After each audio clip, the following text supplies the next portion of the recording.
Primeira produção em língua inglesa do Pedro Almodóvar nos Estados Unidos. Será que ele conseguiu falar de boa para todo mundo? Mais vermelho, mais rosa, mais azul?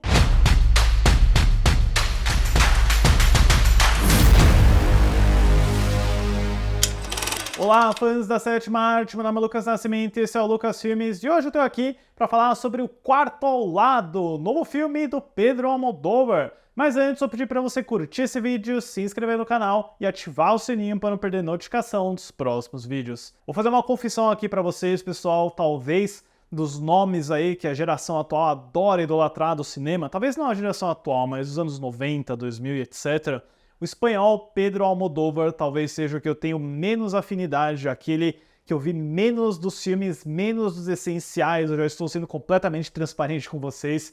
Eu vi, tipo, A Pele que Habito, Dor e Glória, Os Amantes Passageiros. Eu não assisti o clássico Fale com Ela e alguns outros grandes aí da carreira do Almodóvar. Eu ainda vou chegar lá, eu prometo, tá na minha lista há vários anos, na verdade. Eu gosto de alguns filmes do Almodóvar, eu certamente entendo o estilo dele, ainda mais na forma como ele dirige atores, como ele tem um aspecto bem caloroso, quase novelesco, assim, em alguns aspectos de história, especialmente no roteiro também. Então, eu fiquei interessado em ver como que ele levaria esse traço para os Estados Unidos, já que O Quarto ao Lado é o primeiro filme em língua inglesa da carreira do Almodóvar, e eu imagino que ele deva ser um diretor com quem diversos atores e atrizes querem trabalhar, deve chover oferta, roteiro para ele, ele deve ter recusado muita coisa ao longo de todo esse tempo, e ele surpreendentemente recorre a esse livro, What Are You Going Through, da Sigrid Nunes, para ser a sua primeira produção nos Estados Unidos, e é um projeto que rapidamente atrai a atenção de nomes grandes. Ele fecha com a Julianne Moore e a Tilda Swinton, com quem ele já tinha trabalhado em um curta alguns anos atrás, e é um projeto aí da sua produtora, a El Deseo, que ele tem com os irmãos, toda rodado na Espanha, em Nova York, que acabou sendo distribuída nos Estados Unidos pela Sony Pictures, aqui no Brasil e América Latina pela Warner, foi dividido aí nos mercados europeus. É um filme que pode entrar na temporada de prêmios desse ano e que especialmente ganhou o prêmio máximo no Festival de Veneza desse ano, é o Leão de Ouro, se eu não me engano, então claramente tem uma grande expectativa e o resultado que eu conferi na semana passada é um filme que, na minha opinião, ele tem uma ideia, uma história muito boa, apesar de eu achar que ele demora um pouquinho para chegar lá e de eu ter algumas questões assim com a forma como o Pedro Almodóvar dirige seus atores. A história do filme segue a escritora Ingrid, vivida por Julianne Moore, e seu reencontro com a amiga Martha, vivida por Tilda Swinton, prestes a morrer em decorrência de um câncer terminal e que pede sua ajuda durante um último mês para uma eutanásia calculada. Pois é, essa é a premissa do filme e eu não saberia dizer, vendo os primeiros 10, 15 minutos de O Quarto ao Lado sobre o que é o filme, porque eu acho que esse é o grande problema para mim do filme, que é demorar para chegar aonde ele quer, né? O que ele quer dizer, qual história ele quer contar. Acho que durante uns 25 minutos, quase meia hora, a gente gasta bastante tempo numas interações meio frias e distantes da Julianne Moore com a Tilda Swinton, onde elas vão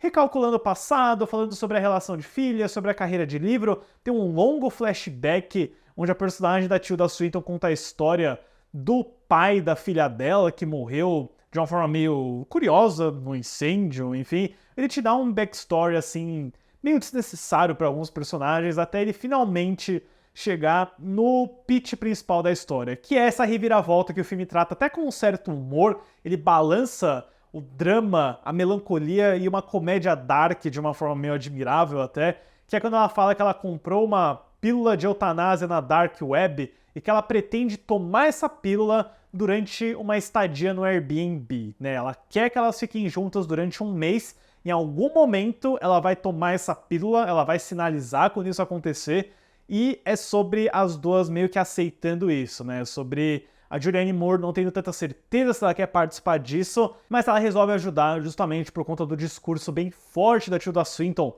que fala que ela tá pronta para morrer, né? Então essa é a premissa, demora um pouco para chegar lá, mas quando o filme estabelece as duas na casa, as trocas de diálogo, a relação das duas, aí eu acho que ele melhora consideravelmente, ainda mais nessa pincelada da comédia, dos escapes cômicos que vêm de formas inesperadas. Eu acho que isso funciona muito bem. Naturalmente, a Julianne Moore e a Tilda Swinton estão bem, apesar de eu achar que a condução meio novela do Pedro Almodóvar bloqueia um pouco algumas capacidades, alguns potenciais que poderiam ter, mas eu realmente acho que as duas estão muito bem, principalmente a Tilda Swinton. A Tilda Swinton, ela tem uma frieza, assim, uma confusão em alguns momentos que funciona muito bem. E até o John Turturro, eu não sabia, mas o John Turturro tem um papel coadjuvante aqui. Ele é um ex-namorado tanto da Tilda Swinton quanto da Julianne Moore, e ele tem alguns diálogos existencialistas aí que fogem um pouco da plot principal, mas que estão inerentes aí na história principal e no que ele tá querendo dizer.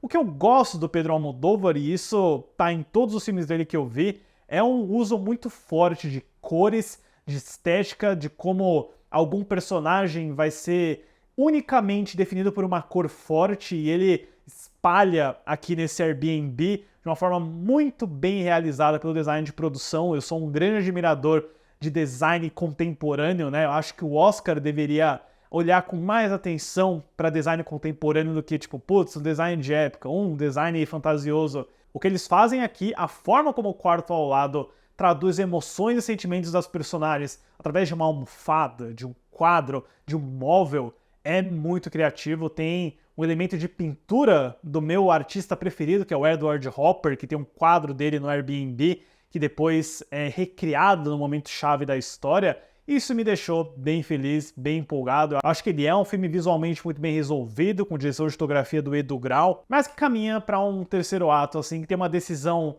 de casting que eu achei um pouco estranha. Eu entendi o que eles estavam querendo fazer, mas pareceu exagerado demais. Vocês vão entender quando vocês assistirem.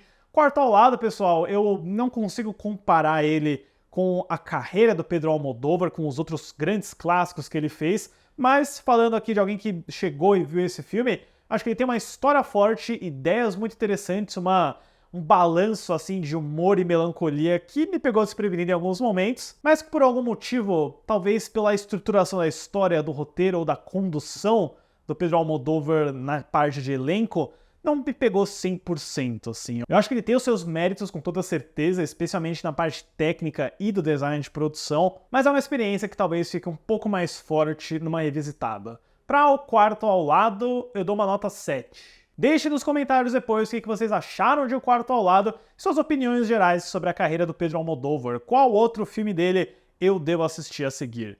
Certo, pessoal? Obrigado pela visita e até a próxima sessão.